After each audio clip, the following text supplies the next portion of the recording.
Hello, everyone. Welcome back to Sports and Spice. I'm your host, Charlie Walker. Dun, dun, dun. Sorry that it's been a while. We've been on vacation for a couple of weeks, and we actually did, though, go to the Las Vegas Summer League. We saw the first 2 days of that, and that was very exciting. It was super fun. Basically, it's constant basketball. But if you were a basketball fan, I would recommend going. But I will admit that I love basketball, but I even got a little bit tired watching some of that basketball. I don't know if you guys felt the same. No way, man. It was awesome. Dad fell asleep, and at least tired. one. I'm like Get the out only. of here. I'm like the only one that probably didn't fall asleep a little bit in the game. Here's the deal, man. 8 games Friday, 8 games Saturday in Vegas. We saw every single team in the NBA play some ball Friday and Saturday. Bring it on, Walkers. Booyah! One thing that's interesting too, going to the Vegas Summer League, you don't really notice this when you're just watching on TV, but all of like the NBA stars go like. I didn't really know this because I had my head down, and a camera was kind of like coming next to me, so I kind of had to dodge it. But my dad and Jesse told me that DeMar DeRozan like walked right next to me. Like that's just like how close you are to like NBA stars. Not only did you guys walk right next to, like right past each other, but you guys looked each other in the eyes and were like maybe this close to kissing. So. I'm just a little mad that I didn't realize it was almost like when that. Tristan Thompson and David West in the finals back in the day bumped and had some accidental contact. That was you and DeMar. Yeah. It's crazy, though, because literally you can go up to, like, any NBA player, but they do have security, but you could literally, like, just, like, say hi. Like, they're right next to you. It's really cool. And they're also, the ones that are... Dad, turn that off. The ones that are a little more, part of the game and established, they're totally relaxed. So they are more than happy to say hello and what's up and all that stuff. For sure. So we did see, like my dad said, we saw every single NBA team play at least one game. We made sure that we did that. We kind of wanted to make it a goal to see every NBA team. And it was pretty cool that we were able to see every NBA team. But the thing that was crazy to us is because Dad and I went and watched the Utah Jazz play in the Salt Lake City Summer League. And they didn't look that great, and I was a little scared going into Vegas, but the Jazz ended up to be one of the best teams in Vegas, which was shocking. And really it was a lot because of a Keyonte George development. He proved that he can basically score on demand. Probably the best summer league player we've had since Donovan Mitchell. Definitely can shoot the ball, has a really good form. Showed that he can play point guard, and people are really excited about his potential. And I just want to ask Jesse how he felt after seeing Keyonte George's performance in the Vegas Summer League. For sure. So, our last episode, I said that I wasn't the biggest Keyonte George fan for our frequent listeners. So I will have to say egg on my face on that, which is one of my favorite sayings, apparently. But no, he looked honestly as good as any other rookie who played in the Summer League in Las Vegas. He looked just as good as Scoot. He looked just as good as Wemby. I'm not saying he is as good, but in those in the course of the games, he looked just as good. Now, I think he has real potential, right? He's projected to be a lot higher of a pick kind of before his Baylor career than he ended up being. He kind of slipped with Baylor due to some of the inefficiencies I talked about last time. So I think there's a lot of things to be really excited about. But I feel like I'm always kind of the bearer of bad news on these podcasts, so maybe I should just leave it at that. But I'm not going to. I do think we need to keep that was funny. expectations in check a little. I mean, I think some people are getting a little too excited, talking about how, our dad read me a tweet the other day. It was like, Keyonte George, Steph Curry is the ceiling and Jamal Murray is the floor, or something like that. And that's a little extreme. So For sure. I do think Summer League, he looked really good. I think he looked about as good as he possibly could have looked. But I do think that Summer League is kind of a pickup style where his style of play is able to shine. And I don't think Jazz fans should expect now all of a sudden he's going to come rearing into the season and he's, going to win Rookie of the Year and stuff, because honestly, I'm not sure how many minutes there are going to be for him. I think minutes will come, but if we look back at Donovan Mitchell, who you mentioned, Charlie, Donovan Mitchell didn't start out his rookie season, shooting a lot and scoring a lot and doing a lot. It wasn't until kind of the end that he kind of picked up momentum and picked up steam. And even if you look at Walker Kessler last year, there were a lot of times Walker Kessler didn't get in the game, maybe got in the game for a couple minutes, kind of, got his feet wet. And then towards the end, he started playing more, and now it's like he's going to be our starting center. So I do think he looked about as good as he could have, and I do think there is a reason for excitement, but I also think that we need to be realistic about him needing time to kind of develop and work his way into the rotation. Yeah, it's interesting like how the Summer League set up. It's almost like an AAU game, like how it's set up, and he clearly fit well in like that system. Like Jesse said, he was arguably the best player at the Summer League, and he fit well in that system. But the NBA is a completely different story, and For sure. all of us have high hopes. Clearly, we want him to be what people are saying, like the next Donovan Mitchell, but it is pretty early to say that he's going to do that when he hasn't even played his first NBA game. He's only been playing Summer League. I will say, sorry, one last thing, and then I can turn it over to Dad. My two biggest concerns with him were his shooting, right? I knew he could make tough shots, but his shooting was not great. He shot like 38% or something from the field at Baylor, and then his passing.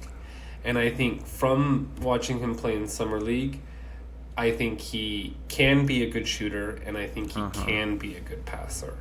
So those were two big things for me. He also, because a lot of people weren't sure if he could, because the Jazz drafted him to be a point guard, and watching him in college, you're like, he's not really playing point guard, but I think he proved that as well, that he could play point guard on the Jazz. What do you think, Dad? So I think a few things. First of all, what happens in Vegas stays in Vegas. Yeah, not really. I mean, what'd you guys think? I mean, we just did basketball stuff. We drove down the strip. It was blazing saddles hot, first of all. It was so hot. But that's kind of Vegas is a crazy place. I don't know.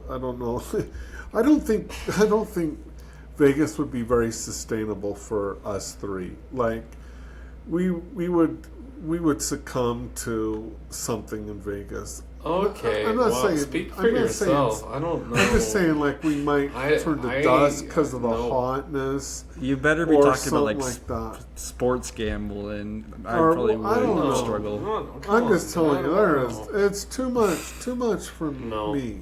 All right, Okay, all maybe right. maybe for you. I do not Too feel much. the Vegas same way. is, huh? The only There's thing a lot that I going would on. succumb to is maybe never renting a car from Dollar, Dollar? ever again, because we waited for 5 hours for our car. That is what I would succumb to, but nothing Okay. else. Yeah. Also, Anyways, so I say one- oh yeah, go ahead, sir. can I say one thing because we're on that topic? If you are deciding to fly with Allegiant out of Provo, it is very cheap, and there's a reason. It's because you will be delayed. I've talked to multiple people, and they've always be delayed. So if you're flying with Allegiant, be prepared. You might be delayed. I don't know if you get into like burning companies on a podcast. I don't know. But I'll tell you what, I don't know that I'm flying Allegiant again, guys. All right, we don't have to talk about it anymore. Way But sketch city. Okay, moving on. So I totally thought that Keyonte George looked really good, and I think he can be a point guard. I think it's pretty clear, at least from the games we saw, that Keyonte George was misused at Baylor, which is a little interesting because that coach is so good, right? Drew's a great coach, but I don't think he used Keyonte right. I don't know if it was just because the guys they had were kind of point guards, but I think he's already a lot better now than he was at Baylor, which is really surprising. But I do think that the Summer League is all about who's got the ball. And so forwards and centers, they're not going to shine because guards have the ball. Guards are going to dominate Summer League. They're going to shoot. They want to make a point. They're trying to make it in the NBA. A lot of those guys are just kind of like, this is my chance. So someone like Keyonte is going to shine because he's a guard and he's got the ball. And so I agree. I think you kind of have to weather that. When real NBA action starts, I think it's going to be a lot different. And I'm not sure during regular season, especially at first, that he's going to play all that much. We'll see, but the Jazz got a lot of pretty good players. And where's he going to fit in? You know, it's going to take some time. And as the three of his D, he's going to have to D it up a little. So he's going to have to focus on his D. Yeah, those are my thoughts. He is a pretty bad defender. I don't think he's like the worst defender. Sometimes he can get his way. But one thing I was going to say is it's interesting because at Baylor he injured his ankle, right? The same injury he kind of has right now that he got in Summer League. So I think that kind of affected how he played as well. And it's interesting because he was a really high recruit coming like into college. So maybe we saw a little more of that. Like when he's healthy, he's like he can be really good. But when he's a little injured, I guess we're about to find out how bad his injury is. But something to look into. All right. You know how there's certain players like Klay Thompson or even Steph Curry, when they get hot, the next thing you know, they can score like 15 points in 2 minutes. I think Keyonte has the potential to be that kind of like that, where he gets hot and he's just feeling it. There were a few times he did that in the Summer League. I totally agree. And I know, like Jesse said, we shouldn't compare people, but he could honestly be like, I feel like he's a person that could like get hot and then like we don't know him that well yet, but could be like shooting a lot in the next game and missing, like Jordan Poole kind of. I'm not saying he's going to be like Jordan Poole. I'm just saying our hopes is that he's not going to be Jordan Poole. I'm just a little worried about that. He seems, because we noticed at the game, he seems very confident in his basketball skills, which is good. And he almost had like a little arrogance to it though at the same time. Confident, like he knows, like he's like, I know the game of basketball, like I'm good. I don't know if you guys felt that too. Like I think he's gonna be an amazing player in the future, and I'm excited that he's on the Jazz. Not saying that's a bad thing to have, because Donovan Mitchell, I feel like, kind of had that too. And it's maybe a good thing to have for a basketball player, honestly. Yeah. All right. The There was two other players that kind of flashed in Vegas besides Keyonte George. Well, actually three. Can't forget about that Ochai played as well. But Ochai didn't honestly, and he even said he gave himself a C grade. I don't think he thought he played that great. You can totally tell he's a lot more built and fit. I think he was a little bit in his head with his shot. He still looked pretty dang good, though, for a second-year player out of the players we saw play. I thought Ochai looked really good. Yeah. I mean, he what more did we want from him? He shot 38% from the field, or from the three, excuse me, not from the field, 38% from three. And he's buff. He D'd up. I mean, that's what his role is. Maybe you'd want him in a situation like this where he is one of the better players out there to take more of a ball handling role, but I don't think he's going to in the regular season. I don't think the Jazz envision him as a ball handler. I think they envision him as a 3-and-D player. So I thought he fulfilled his role. I mean, if he looks like that, if he looks like he did in Vegas during the regular season, I think the Jazz fans will be very happy. Yeah.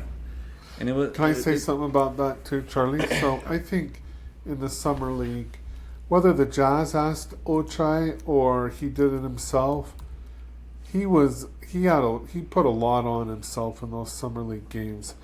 He was bringing the ball up some of the time. He was the vocal leader of the team. He was killing it on defense. He was working so hard on defense. And he was getting rebounds like crazy. He got so many rebounds. And I just think that, the Jazz maybe are trying to make him not a 3-and-D player, but see if he can do more things. But it was a lot. It was a lot to ask. I thought he did fine. He averaged 17.5 points, 8 rebounds, and 3.5 assists. And he played some serious defense. He also averaged 1 steal and 1.5 blocks per game. It's pretty good. The summer league. So I don't know. I mean, maybe I don't think the Jazz are going to really, and maybe I'm wrong, and maybe there will be more egg on my face. But I don't think the Jazz are going to have him bring the ball up the court very often. I think, they could kick it out to him and almost like Boyan used to do. He can pump fake and then kind of maybe try and make something happen on the floor. But, I think he fulfilled the role that the Jazz want him to fill. And I thought he looked pretty good. I mean, did he have a game where he put up like 40 points? No. But Again, Ochai is a guy who didn't really see a lot of consistent playing time last year until the very end. So he's still kind of trying to come into his own and into his role. So I was happy with him. Yeah. I thought he was the second best player on the Jazz after Keyonte. He for sure was the second best player. I think the reason, I think he did look good. I just think, and I didn't really get a finish. He got put in a position that, like you guys said, he's not really used to, and he's more of a catch shooter, and they were kind of telling him to shoot, find his own shot, and I think he was. I think at least maybe not in the Vegas games, and maybe I know we're just talking mostly about the Vegas games, but I felt like in Salt Lake City Summer League, he was trying to he felt like he had to score at will every time so they could win. And that's not a bad thing to have because clearly he was the best player on the team. But I think that's what I was kind of saying when I think some Jazz fans are a little worried about it. But I also think that he, with his defense and his athleticism and all that stuff, he showed that it doesn't matter really if he scores because he can do other stuff to stay on the court, like you guys said. Every game I went to, he had a chase down block. Every game I watched with Ochai in Summer League, he had a chase down block. He does not give up, and he is doing all he can to make sure that he can play some minutes this year on the Jazz. Are you okay, Dad? Yeah, sorry guys. Little technical difficulties with Tom Walker today. Yeah, so Keyonte and Ochai proved themselves, and there's two other players that actually proved themselves that people maybe before Summer League were kind of questioning if they would even maybe make the Jazz team this year. But I feel like now you could say that it's most likely that they're going to make the team. And those players are Johnny Juzang and Luka Samanic. I think that's how you say his last name, Samanic. I was very impressed with the development Johnny Juzang has had. Clearly, he's been working on his shot. He actually shot the best three-point percentage in the Vegas Summer League. And there was points in the Phoenix Suns games when Keyonte and Ochai weren't even playing where he had to be the star player. And he had to hit the game-winning shots for them to beat the Suns and for them to make it to the Summer League playoffs, which they didn't really care about being in, but it was really cool that they were there. And then Luka, every time I watched him, felt like he would give 100% no matter what, which is really cool to see as a fan.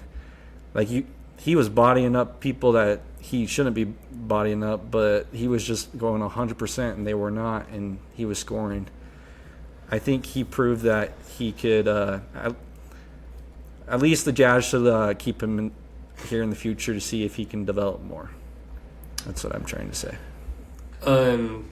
Out of those two, Luka and Johnny, do you think either of them, and either of you can respond, do you think either of them will make it? And I'm not saying make it as in like, oh yeah, they'll be on two-way contracts and bounce back and forth or play for the G League, but like make it, where they're on the Jazz, they play a significant role, they crack into the rotation. Dad, your microphone's not working. Charlie, what about you? I was thinking. I don't know. I feel like the way Will Hardy coaches, I feel like he loves a player like Luka that gets like 100% all the time. And he clearly showed that he liked him because he played him at the end of the season. But, yeah. I think Johnny Juzang's overall like a better scorer, but I think Luka maybe brings more overall to a team. Interesting. Can you guys hear me? Yep. Mm-hmm. Were you done, Charlie? Yeah. So, low-key, hot take. Did I say that right, Charlie? Sure. I am putting Luka in the rotation, and the Jazz got that backup center, and I'm trading Olenek. I don't know what for, but I'm playing Luka. That guy is a baller, and his effort is unreal, and he can shoot, and he can guard the 2, 3, and 4 guy.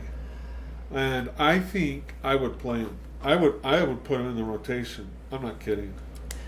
I'm surprised both of you went with Luka. I would say I don't think Luka's going to make it very, very far and very long. I think Johnny maybe has a chance, to be honest. I'm not sure either of them really are going to get over the hump. But, I mean, Luka, speaking of his shooting, I'm looking right now. When he was with the Spurs, he shot in 2020-2021, he shot 27.9% from three.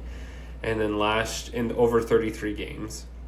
And then last year with the Jazz, he shot 25.8% from three in 7 games. So, I'm not sure. What did he shoot in the Summer League, do you know? I could look it up real quick. So I know in theory he can shoot, but there's also a difference between being able to get a shot off in the Summer League versus for sure. the regular Let's season. think about this. He right shot now. 36.8% from three in Summer League, so that's pretty good. Johnny Juzang shot an unreal 52.2% from did three shoot in the really Summer good. League, so that's obviously not sustainable. But I don't know. I think Johnny Juzang has kind of the longer, bigger, more ideal body type in turn. Like, I know Luka's taller, but when like you're wanting a basketball player, I feel like Johnny Juzang checks more of the boxes. Like, he can handle the ball. He is still big. And I think Johnny Juzang has... I know that Luka was drafted, with the 19th pick his year, and Johnny Juzang wasn't drafted. But I think Johnny Juzang has more of the comfortability to step up in big moments, given his college career. Yeah, he did in that Suns game. He led UCLA to that Final Four that one time, right? Yeah, you're 100% correct. I don't know. To be honest, I don't know if either of them are going to make it because, again, talking about Keyonte George, I don't know where minutes are going to be for either of them. Unless, like Dad mentioned, there's some trades that happen. I don't see how either of them are going to play. But I could foresee the Jazz. I feel like the Jazz are more invested in Johnny Juzang to give him a chance over the next 2 or so years than Luka. Unless, we're just hoping that Luka, by his namesake, brings in another Luka. I don't know. Maybe that's the plan. Yeah. When you guys were talking, I was thinking to myself, who is the backup small forward?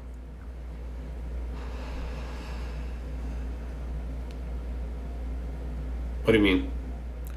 Like, who's coming in for Laurie? Well, I don't know if we can say because there's so many we don't know who's going to even start. I don't know. I just feel like Laurie, with our lineup we don't know who's going to be point guard, but I feel like Clarkson will be shooting guard. Well, sorry, you go. Markkanen will be small forward, Collins will be power forward, and Kessler will be center. Okay, well, Ochai for sure is coming in ahead of Luka and Johnny Juzang. Yeah, I agree, but at shooting guard or small forward? That's the question. Either. But there's gonna be someone else that will fit in that rotation. But you've got Taylor Horton Tucker, you've got Sexton, you've got Kelly Olynyk, you've got Ochai. I mean, that's 4 guys right there coming off the bench who are going to be ahead of these 2 guys. You know what I mean? Yeah, I guess all I'm saying is someone's not to mention the rookies. The rookies are going to be probably ahead of these 2 guys. Fontacchio or whatever. How do you say that? I guess what I was thinking is watching the Jazz. I wonder who's going to have Rudy Gay's minutes. He would come in every once in a while and put minutes. I wonder who that player will be. Well, I don't think fans wanted Rudy Gay to get minutes. I think Rudy Gay only got minutes because the Jazz were afraid what he was going to do if he didn't. So I think his minutes can maybe be absorbed by, Hendricks and a combination of different players who are already playing. Yeah, and I'm sure the Jazz will try to give Hendricks as many minutes as they can because he's the 9th. Maybe there's a chance, right before the trade deadline, the Jazz trade away the rest of our veterans and say, do you know what, we want another top 10 pick, and then some of these guys get some run at the end of this past season. But who knows? Anyway, sorry, I didn't mean to take over. I was just curious if you thought either of these guys legit had a chance. You're good. I was just thinking I know last year going into the season we had so many questions, but we don't have questions still going into the season. Did you guys? We kind of have an idea about certain positions, like Markkanen and Kessler, and I feel like Collins are for sure starters. But besides that, it's kind of in the air. Yeah. Quick question. Sorry, kind of switching topics, but staying on topic, same but different. Is there anyone in the NBA who is having a worse offseason than Rudy Gay? I knew you were going to say that. He's not even on a team. Been traded twice and cut. It's a little too late, but he maybe should have been playing in the TBT tournament that's going on right now. Maybe he can join Jimmer. He can join Jimmer's team. Jimmer's not playing this year. He's focusing on that 3-on-3 stuff. Hey, Rudy Gay... He'll bounce somewhere. Some team's going to take him for the minimum. And he's made so much money, he doesn't need to do the Jimmer route. So I think it'll be really interesting with the Jazz. I kind of feel that there's way more question marks right now than almost ever before. Even I just don't know. It feels like we have Markkanen, who's a pretty good player, and Kessler's, who's a pretty good player, and then I don't know. I mean, do we have just a bunch of guys that are all right? Do you know what I mean? I don't know. It's going to be interesting, but do you keep playing? Like, is Clarkson great? Is Olenek great? Or just play some of these new guys and let's see, what they can do. Yeah, I think we talked about this last time, Charlie. Correct me if I'm wrong, but that this next year the Jazz are going to for sure try, but we need to keep expectations in check because next year's really going to be a big year of experimentation to see which players fit together, which players can do what, which players which skills do we still need. So I think there are a lot of question marks. Like, is Sexton going to be on the Jazz long term? I don't know. I think the Jazz want to find that out next year, So, and same with the rookies, because they got a lot of young players. And if they throw out, Bryce Sensabaugh or whatever, and they're like, you know what, this guy is not maybe the guy, then they get rid of him and it opens up a window for Luka or Johnny to maybe then step up, I think they're going to play a lot of these guys and see. And these guys are going to have to prove themselves pretty quickly, I think, because the Jazz are going to move on pretty quickly, I think, unless they show they can kind of step up. And Will Hardy last year clearly wasn't afraid to play his rookies, right? He had our two rookies and he played them. I'm not saying he's going to play rookies this year, but clearly he's a coach that you're going to have to try every game, try every practice to compete for your position. So it's going to be interesting. I do think the two solid starters that anyone can say, like Jesse said, is Markkanen and Kessler. Those ones are set in stone. I'd be very surprised if Clarkson does not start, given the fact that he started last year. Yeah, and Clarkson. Those three probably. But if I love Clarkson, don't get me wrong, but Clarkson could really stunt the growth of a lot of those young guys. For sure, but I think it's a balance, too, that you do want one solid, at least one solid veteran in your locker room to kind of weather the storm and tell the young guys, this is what you do, this is what you don't do, because without it, I think you're kind of rudderless, and then we would be what Houston's been the last couple of years, which are a lot of young, a lot of interesting guys, but with no clear direction. And I know they're trying to fix that this year. They got Van Vliet, and they're signing a bunch of veterans. But I think there is value in holding on to Clarkson. I mean, I'm not sure it necessarily my vote would have been Clarkson. I maybe would have liked to keep Conley for that veteran presence, but we picked Clarkson, and Clarkson's a fan favorite. But I do think there is value in having that kind of presence. I understand it maybe gets sticky with, should we be playing some of the younger guys, but I think you do want that, that intangible added value to the team. Yeah, I totally agree. And like Jesse said, we kind of talked about this last time, but the Jazz are trying to win at least at the beginning of this season, and that's why Clarkson will most likely start, because he's the best player at that position right now. So the Jazz are trying to win, and we just signed him to a bigger deal, so we got to use him when we can. But it's still not the most earth-shattering deal. All things considered, I would have thought he would have wanted more money than he got. So, it could have been worse, right? We could have been paying him max money like Houston's paying Fred VanVleet. I'm not saying Clarkson's better, but... It is pretty cool that, because we were in a tough situation where people were worried, like, oh my heck, he's going to sign with someone else, and we didn't trade him. But it's cool that at least now that he let us...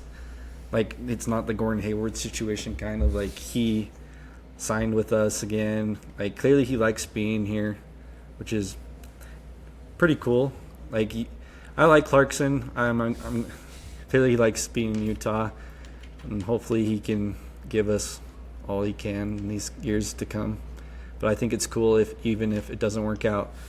That I feel like he even did that for the Jazz. Like, okay, yeah, if it doesn't work out, we can do a sign and trade later in the season. You know? Okay, so I have a question to ask you too. So right now, as currently constituted, okay, with the team the Jazz have right now, do you think that they are better? They're going to be better this coming up year or the year that just finished? They'll be better this year. I mean, that's hard, right? There's a lot of variables. Like, are we assuming that they're going to keep the guys they have right now the whole season? Yeah, so as currently constituted. Okay. Then I think that they'll finish better than they did last year, because last year, they kind of tanked at the end to get lower. So, I mean, almost just due to that fact, you'd think that they'd be better. I do think that they'd still be looking at like a 9 spot, a chance at the play-in game. I don't think all of a sudden they're going to vault into like the 5 seed or anything, but yeah, I agree. I think the highest we can get right now is a play-in game opportunity. I think we'll be a little better. We're not going to have like a crazy start like we did last year. That's not going to happen. That was outrageous that none of our players had played together and we were like the best team in the NBA for like 3 weeks. I don't think that's going to happen, but I think Will Hardy showed that his team will compete at all times. And it was interesting, when we were at Summer League, there was a random dude talking, and he's like, man, like, you know what team was super cool to watch last year was the Utah Jazz. I was like, yeah, we were fun to watch. We gave it 100% all the time. We never gave up. And I think that's just the mentality that Will Hardy gives the players. And if we have that mentality, even with these players, we can at least compete for a play-in spot. What about you, Dad? So a lot of other teams in the West got better too, so it's going to be tough. Yeah, as currently constituted, and considering the Jazz, they won a lot of close games to start the year last year. And on a lot of those teams, a lot of the stars were not playing.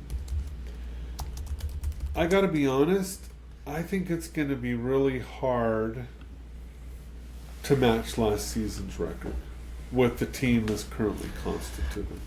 And I think that's okay, though, because then the Jazz get the top 10 pick, they get to hold on to it, they get to play some of these guys. I don't think we should feel like if they don't make the playoffs next year, that's a bust. I mean, I think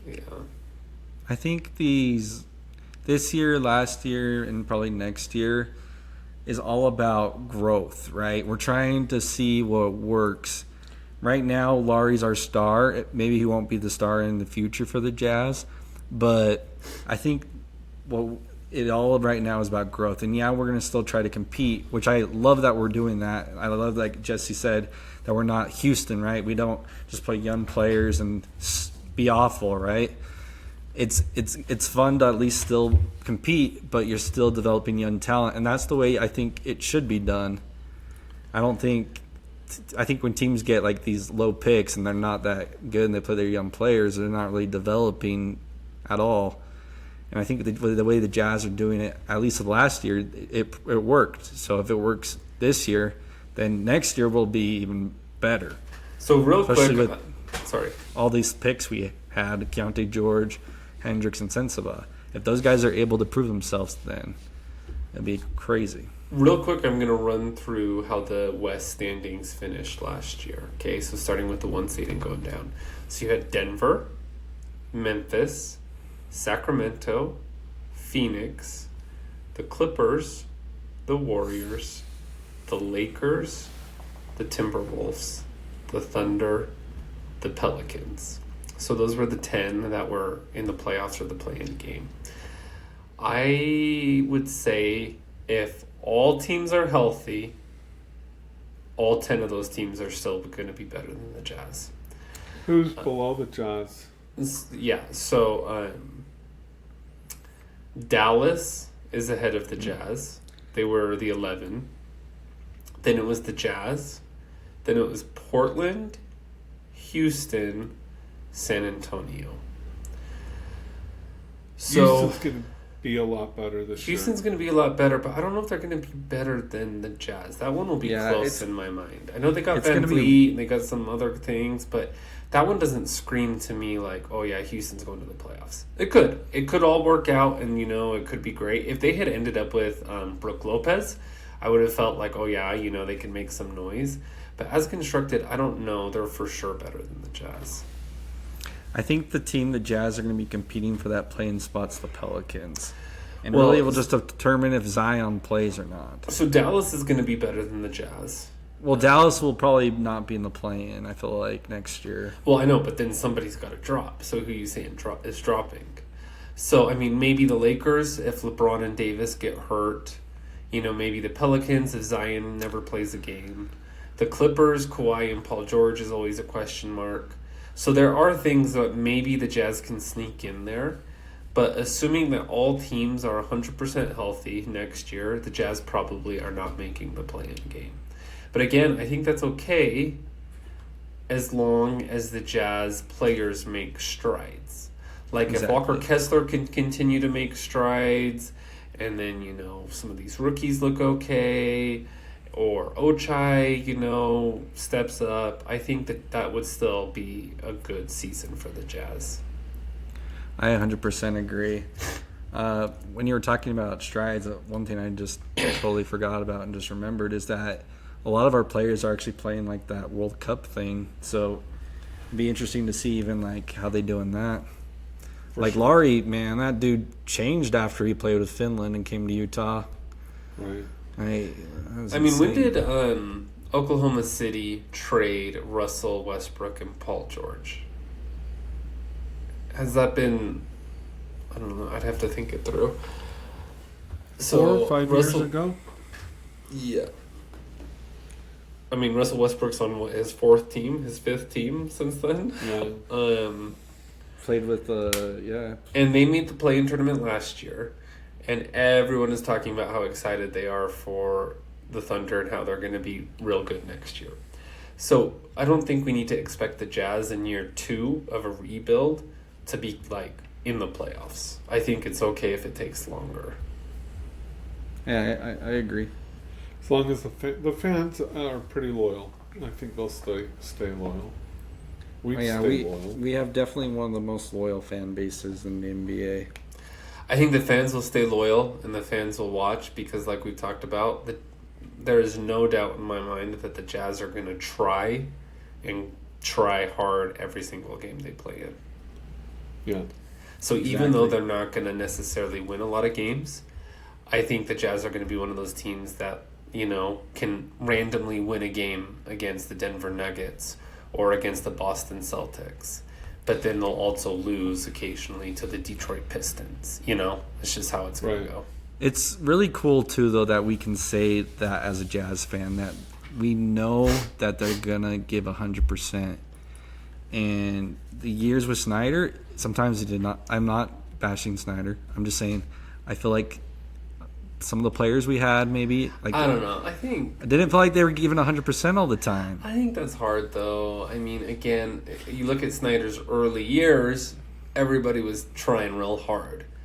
It just is kind of when, things got a little comfy, and then all of a sudden the Jazz felt like they were good. Like, that's just kind of the natural cycle of basketball teams. Yeah. I don't know. I just felt like that last year, though, the Jazz Jazz would be too hard on Snyder. I think Snyder is an awesome coach. Yeah. I do think he's a good coach, too. I'm just saying. And I don't think it's his fault. I think maybe it just the whole situation wasn't really working. That's why he blew it up. Snowballed a little bit. But that last year was so hard to watch when we were up by 20 and we would lose it in like a minute and we would lose the game. Like, it happened so often. It was funny. Charlie went to like 5 games like that year. I saw a full court buzzer beater, 3-point buzzer beater against the Jazz. Both losses. It was hard. All right, real quick, just because we don't want to go super much longer, right, on this episode, but do we each want to go around and maybe say 2 or 3 names outside of Jazz players that stood out to us? in summer league? Yeah, for sure. Yeah, sure. Do you want to start, Char? Outside of Jazz players. Or if there's a Jazz player we haven't mentioned. I think all of us are going to have one player because he was a Utah State Aggie, and I don't think we were expecting him to play as good as he did. Sam Merrill. I was very... It was just shocking. He went to Bountiful High School, and the dude literally was arguably one of the best players in summer league. Like, I think he hit like He can eight. shoot. He hit like 8 threes in one of the games. And He can honestly, shoot. Cleveland needs shooting. And I'm not saying he's going to fit in the rotation, but he might be able to. I hope he could gets a play. shot because I think he's right on the edge of slipping out of the NBA. I think he's in his 3rd or 4th year, and so for Yeah. him to be at summer league, it's I think this was for sure his last summer league. So I hope he gets a chance to play in Cleveland and he can take advantage because He can shoot, but I'm not sure. if he doesn't There's get a it this lot year though, besides I that, think he's going overseas. So Yeah. hopefully he gets it. Yeah. So that was my first one. My second one, we saw him the first day, and everyone was like, man, it's his second year, and he's playing awful. And then the second half, he went off and hit a buzzer beater against Portland. Jabari Smith Jr. He looked really good, and I'm excited to see how he looks his second year. Yeah, real quick, Char. I've just got his stats pulled up right here because he was one of mine. So in 2 games, he only played 2 games. He averaged 35.5 points. He shot 33% from 3. He had 7 rebounds and 4 assists. So, yeah, he looked real good. And then my third player, we were watching this the Miami Heat play, and people are like, "Who the freak is this guy?" He's a center. He was hitting everything. He was playing as a Buki, and no offense as a Buki, but he had like 30 points as a Buki. And the guys behind us were like, "Man, this guy got like 2 minutes last year." Clearly, the Heat saw something because they let us sign their backup center they have. Now they're going to probably let this guy have minutes because he destroyed everyone. It was Orlando Robinson. That guy he looked good really too. good. Um, So those are my 3. does anyone know, did Azubuike, he there's no way he made it, right? Like, the Celtics didn't give him a contract or anything. Yeah. He didn't look the best, did he? All right, Dad, what about you? Okay, so I was trying to find his stats. I don't know where you find those, Jess, but You can tell me, what's his name? I can look him up. let's see. What team did he play for? I can help you. Hold on, just give me 1 second. All right. Well, he's still looking. I can go. So Jabari Smith Jr. was one of mine too. The number 2 overall pick. I think he played good last year, but I think some people were disappointed. But it looked like he was kind of ready to. He's ready to step into kind of more of a bigger role in Houston. It'll be interesting. All of a sudden there's a lot of players in Houston. They've got a lot of question marks too, trying to figure out kind of who's going to do what and who's going to get opportunities and who isn't. So who knows, man? Maybe that would be someone the Jazz should keep an eye on. If he's not getting much love in the season, maybe it's worth taking a flyer on him. The other 2, and so I was trying to kind of think of like under the radar guys who I did not think would like necessarily be great or whatever, but surprised me in the summer league. And one for sure was Leonard Miller. Yeah, I was going to say that would be my Excuse 4th. me. Yep, he was a 2nd round pick. So I don't think people had like the biggest expectations for him. But he just it seemed like he did everything well. Like, he's not like, oh my gosh, this guy's the best shooter, this guy's the best that. But he can do it all. He's big body, he can defend, he was rebounding, he had post moves, he was hitting some threes occasionally, can ball handle. He, I think, is going to play. I think Minnesota's going to play him pretty quickly. It's almost like a better off, and who knows, it's just summer league again, but he almost was like a better offensive version of Jared Vanderbilt in my mind. The second one, who I got to be honest, I didn't watch like a ton of college basketball this year, so I had no idea who this guy even was. And then we watched him play, I think twice, and I was like, yeah, dang, this guy's not bad. Is Jordan Walsh for Boston. Arkansas, yeah. Yeah, again, he was a second-round pick. He was known mainly, I think, for his defense in college at Arkansas, like Charlie mentioned. But he averaged 16 points a game. He shot 40% from three. You know, he showed some offensive burst. He had a game where he had like 26 points. And again, he's another big body who he's 6'7". You know, I think he's going to be able to defend multiple positions, and I don't think he's going to play a lot. You know, because Boston obviously has a lot of guys, but. I mean, you put him next to Jason Tatum and Jaylen Brown. It's another big guy who can defend and shoot the three. I think it just kind of fits really well into their scheme. So those would be my guys. Those would be some of my guys too. Oh, I'm glad. Real quick, like we said, Keyonte George. They didn't play Keyonte George correct at Baylor. I don't think Walsh was played correctly at Arkansas as well. He definitely has more that he can show, and he showed it in summer league. So I'm just going to say two guys, because I agree with a lot of your guys. I would put Anthony Black. I thought he looked really good. No, I'm serious. In the open court, having some room, he is going to be amazing. And he might be a little deficient in shooting, but he does so many other things well. He is really going to help the Magic. As a point guard. That's a huge get. I thought he looked good. The other guy, Jesse, and you could help me with this guy because I couldn't find his stats, but Marcus Sasser. Sasser. Detroit, Jesse.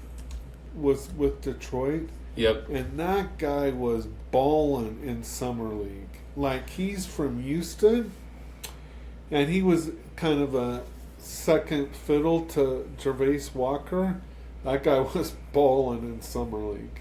What were his stats in summer league? 15. He over 5 games he averaged 15.6 points. Shot 44. His last game he had 40 points. Yeah, so he must have come on just kind of in that last game. He shot 44% from the field, 26.5% from three, 2 rebounds and 3 assists. Yeah, I'd put him. I think he might have a chance too. Those two guys for me. I think another player. Sorry, I know we only said 3, but one player that, and I liked him even going into summer league, but I think he even proved to people that he is better maybe than people thought, was Bilal Kulabe. He had pretty good. He had pretty good. You're really high on him, Charlie. You were really high on him this whole time in our pre-draft process and previous episodes. I'm not sold. Hey, he put up numbers. I would rather have Anthony Black than him, and you rolled your eyes at Dad with Anthony Black. Yeah. No. I think Anthony Black is good. The reason I rolled my eyes is the fact that the Magic are not going to be able to use him the way that he should be used. He did shoot like 15% from 3 in the summer league, so that's a serious problem. But he played really good the one game we saw him, Dad, and then after that he played not that good. Oh, okay, sorry. Do you know who else I think I have to add last minute? Who I thought looked just as good as anybody, including Jabari Smith. I'm sorry I forgot his name. Is Chet. I think Chet is ready to come in, and I know I said Victor was going to win Rookie of the Year, and he might. If he plays, I still think he will, but I could see Chet winning it as well. You know who none of us said was Cam Whitmore. I mean, there were a lot of guys who played good. I was trying to highlight some of the under-the-radar guys, but then I saw Chet's name, and I had to say that. Yeah, I agree, though. When we were doing the Rookie of the Year conversation, I totally forgot that Chet was in the combo.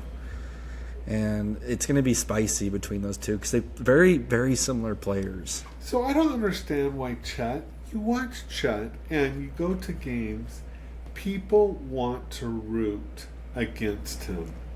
And I don't understand that. Why is that? Is it because he irritates people with his demeanor? I mean, Why is he getting such a hard deal when he plays? I've watched him multiple times, and everyone is always wanting him to do bad. I don't get it. I think it's because like how tall he is and like how lengthy he is. For some reason, Well, people like don't when hate someone Wemby. that's true, but when someone like bodies him up, and like at least in the Salt Lake City Summer League, we saw it, like someone would body him up and like maybe he'd lose the ball and everyone would be like, Dad, oh, why did people good. hate? Why did people hate Christian Leitner? Might be the same thing. I just don't really know for sure.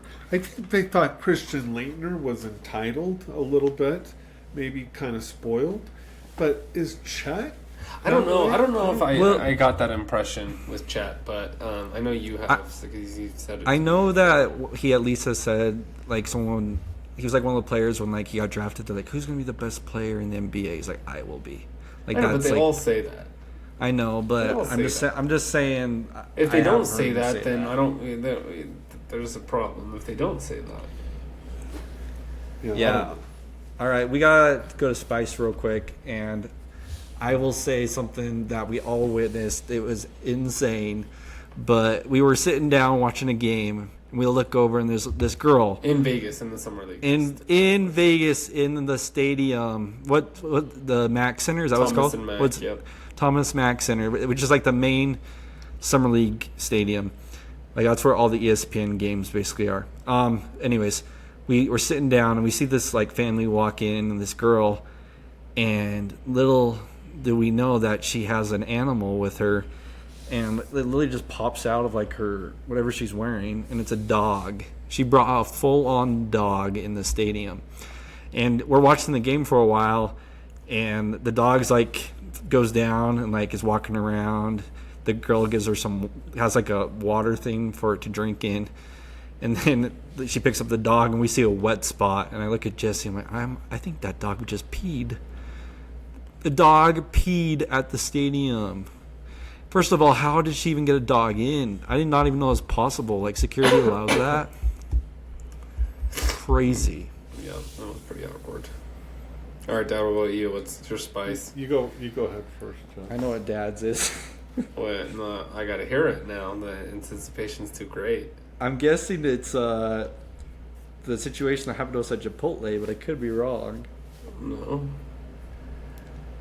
I'll share that one. So, this is in Vegas too, and so we're all hungry, right? It's Friday night. We watched like 10 hours of basketball. It's like 10 p.m.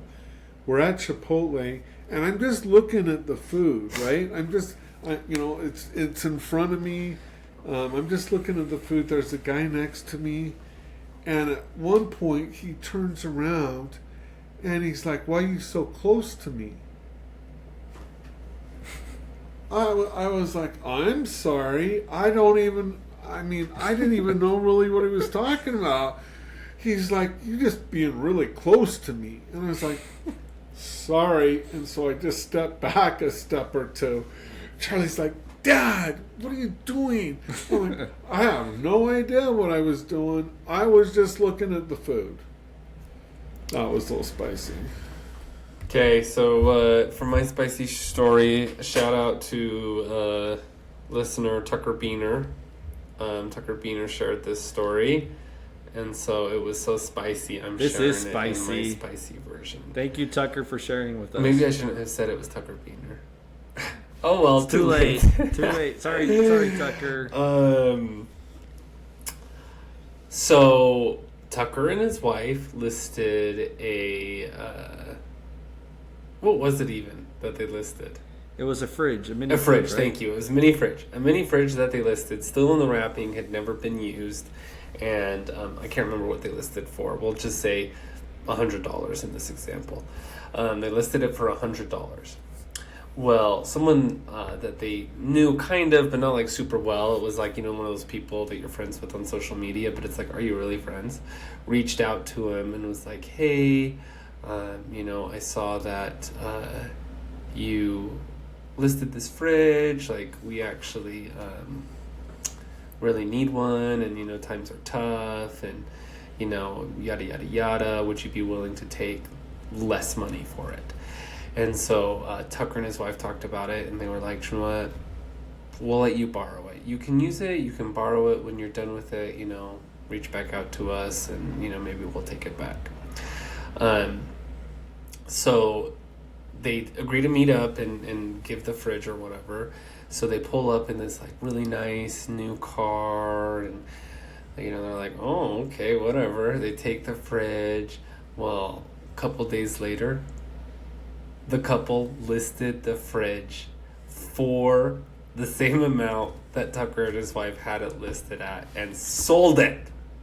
Well, and one thing you forgot to mention is what? Where did his wife serve again? Do you guys remember? Well, maybe we shouldn't give every single. All right, maybe not every single detail. Probably shouldn't even said it was Tucker. Anyways, that crazy, is though. Way spicy meatball on that. That's a spicy meatball. That is spicy meatball. All right. Thank you for listening this far. We appreciate it. We hit a lot of views on YouTube, so that was exciting. I don't know the exact number right now. I know it was over 200. So hopefully we can get more. And thank you for listening. We like doing this. It's fun. We do this anyways on the phone, basically, but we just now do it with everyone by talking. But love you all. Have a spicy week. Go Jazz. I don't want to be biased, but BYU's in the Big 12. I'm really excited about that. Go BYU. And, yep. Go Jazz, baby. Boom. Boom, baby.